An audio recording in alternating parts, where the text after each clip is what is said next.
Y tiene distintas fases la memoria. La primera fase es el momento del registro, es el proceso inicial de entrada de la información. Comprende la lectura, la reflexión, el tomar notas. La segunda fase tiene que ver con la retención, que es el intervalo entre el aprendizaje y la recordación. Y la tercera fase tiene que ver con la recuperación, rememorar, es hacer salir la información que tenemos almacenada en la memoria. Y tenemos distintos tipos de memoria, la memoria a corto plazo y la memoria a largo plazo. La memoria a corto plazo que dura un instante, un segundo, unos pocos segundos. Y la cantidad de información es pequeña lo que podemos retener. Y la memoria ya a largo plazo, podemos sí ya retener bastante información, pero la vamos a hacer a través de una asociación. Entonces, si nosotros tenemos algo para retener, siempre lo tenemos que relacionar o asociar a algo que sea significativo para nosotros. Es un trabajo mental, intelectual, arduo, pero si nosotros lo relacionamos a algo, una asociación, algo que nos signifique, no nos vamos a olvidar más. Vamos a trabajar también con las distintas inteligencias, las inteligencias múltiples, según Gardner. Clasifica 7 tipos de inteligencia.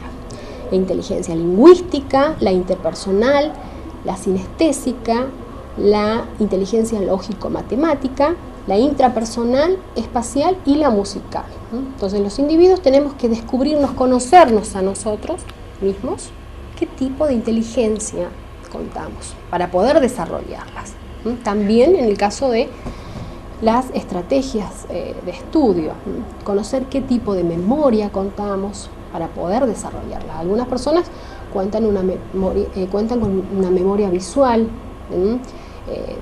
o tienen que ver también con la utilización de los colores. Entonces eso nos sirve a nosotros para utilizar y provocar un entrenamiento en este tipo de memoria para más adelante, ¿no? Para nuestro estudio.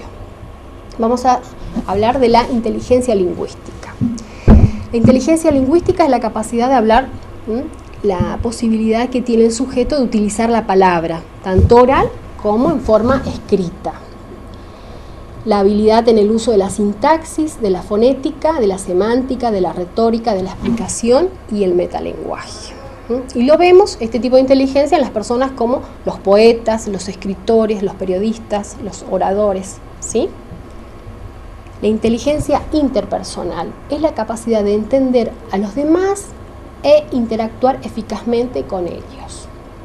Incluye la sensibilidad, las expresiones faciales, la voz, los gestos, las posturas y la habilidad para responder. Y la encontramos a esta inteligencia en los actores, en los políticos, en los buenos vendedores y en los docentes. La inteligencia sinestésica es la capacidad de usar todo el cuerpo en la expresión de las ideas, de sentimientos y la facilidad en el uso de las manos para transformar elementos. Las habilidades de coordinación, de destreza, de equilibrio, fuerza, velocidad, como así también percibir medidas y volúmenes. Este tipo de inteligencia se manifiesta en atletas, en bailarines, cirujanos y en artesanos. La inteligencia lógico-matemática tiene que ver con la capacidad de usar los números, el razonamiento de los mismos de manera efectiva. Incluye la sensibilidad a los esquemas y relaciones lógicas, las afirmaciones y las proposiciones. Y se manifiesta, lo vemos en científicos, en matemáticos, contadores, ingenieros, analistas de sistema. La número 5, la inteligencia intrapersonal. Es la capacidad de construir una percepción precisa respecto de sí mismo, de organizar y dirigir su propia vida. Incluye la autodisciplina, la autocomprensión y la autoestima. Es desarrollada en teólogos, filósofos y en psicólogos, este tipo de inteligencia. La inteligencia espacial es la capacidad de pensar en 3 dimensiones. Permite percibir las imágenes externas e internas, poder recrearlas, transformarlas o modificarlas, recorrer el espacio o hacer que los sujetos lo recorran y producir y decodificar la información gráfica. Está presente en los arquitectos, en los pintores, en los pilotos de automovilismo.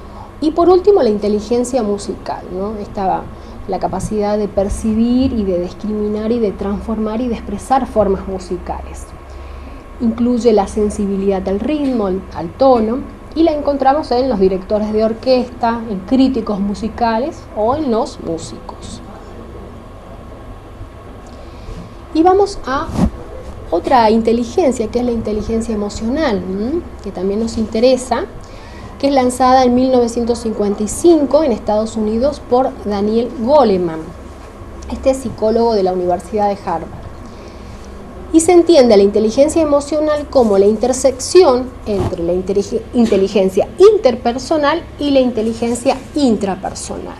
Esta inteligencia nos permite leer los sentimientos, controlar nuestros impulsos, razonar, permanecer tranquilos y optimistas cuando nos vemos confrontados a ciertas pruebas. En el caso, estamos hablando de frente a una situación de examen, por ejemplo, el alumno. Cómo debe controlarse, cómo debe responder en esa situación de examen, cómo debe concentrarse, cómo debe entrenarse previo a esa situación de examen. ¿Por qué? Para que sea esa situación familiar y no en el momento del examen, cuando percibe la hoja, aparezcan las lagunas o los olvidos. Entonces, todo es un entrenamiento también. Bien, esta asignatura, este espacio de seminario, vamos a trabajar con los marcos de pensamiento, como ya lo había mencionado. Según David Pekin, son recursos, estrategias, técnicas o métodos. Es una táctica para llevar a cabo tareas intelectuales y se tornan transparentes con la práctica. O sea que a medida que nosotros utilicemos y desarrollemos un tema en base a nuestro marco de pensamiento, vamos a tener un mejor desarrollo del mismo. Y se hacen habituales y si son automáticos, van a ser automáticos a medida que los utilicemos a los marcos de pensamiento. No nos vamos a dar cuenta cuando los utilizamos, no somos conscientes cuando los utilizamos, pero sí todos contamos con marcos de pensamiento, que estos marcos pueden